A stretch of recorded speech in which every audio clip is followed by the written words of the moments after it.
Mangga Bapak Ibu bareng-bareng Bu. Ya Allah bi husnil khotimah, ya Allah biha, ya Allah biha, ya Allah bi husnil khotimah, li asyratun nunfi bihim nagral jahilil hadimah, al-muqtafa wal-murtada wa bana'u ma wal-fatimah, ya Allah biha, ya Allah, ya Allah bi husnil khotimah, ya Allah biha, ya Allah biha, ya Allah bi husnil khotimah. Al-Fatihah.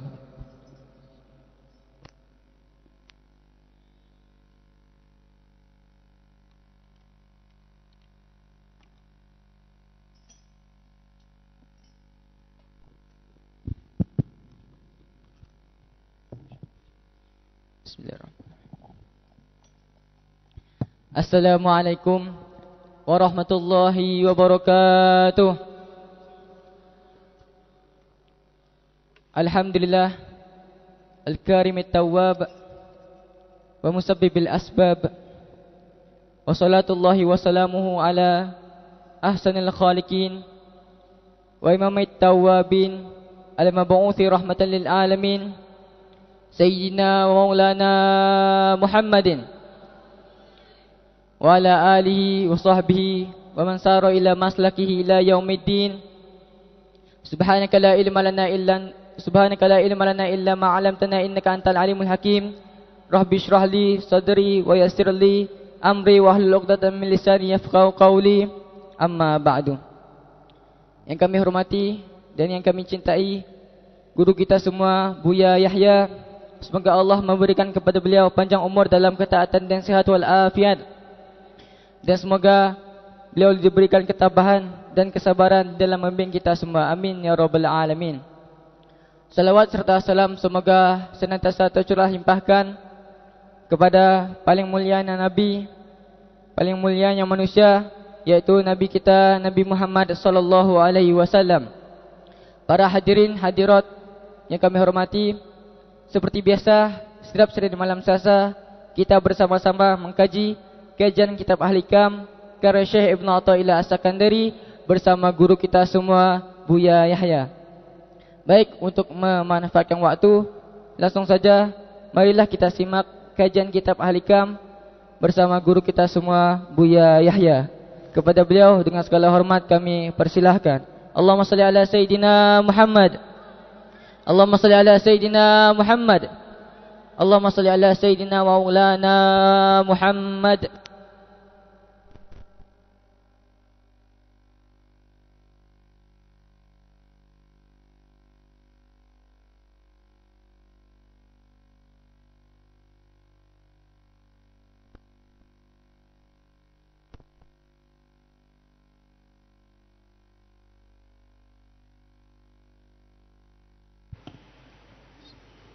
الفاتح إلى حبيبنا رسول الله سيدنا محمد بن عبد الله وعلى آله وأصحابه وأزواجه وذريته أن الله يؤلي درجاته في الجنة وينفعنا بأسرارهم وأنوارهم وعلومهم في الدين والدنيا والآخرة.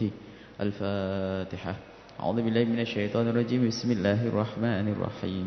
الحمد لله رب العالمين الرحمن الرحيم مالك يوم الدين إياك نعبد وإياك نستعين اهدنا الصراط المستقيم صراط الذين أنعمت عليهم غير المغضوب عليهم ولا الضالين آمين.